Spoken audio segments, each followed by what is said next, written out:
7 अक्टूबर 2023 को इजरायल से अगवा किए गए बंधकों की रिहाई का रास्ता अब साफ हो गया है। इजरायल और हमास के बीच दोहा में हुए समझौते के बाद अब इजरायली सुरक्षा कैबिनेट ने इस डील पर मुहर लगा दी है।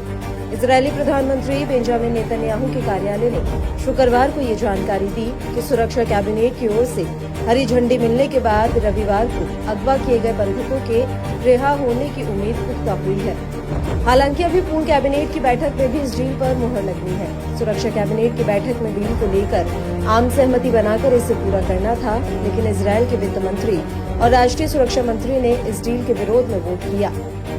ये बैठक तब हुई जब इजरायल की खुफिया एजेंसी शिन बेट के प्रमुख रोनन बार और मोसाद के प्रमुख डेविड बार्निया रातों रात कतर के दोहा में डील साइन के बाद देश पहुंचे थे।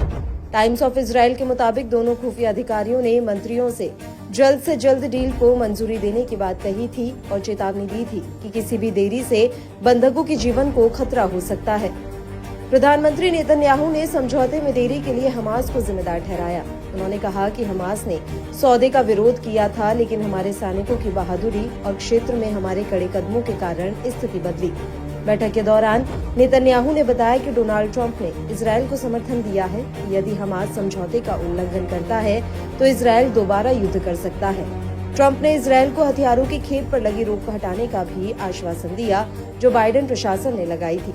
इस समझौते के तहत रविवार से युद्ध विराम लागू होगा। पहले चरण में 33 इजरायली बंधकों की रिहाई होगी, जिसके बाद दूसरे चरण में शेष बंधकों की रिहाई पर चर्चा की जाएगी।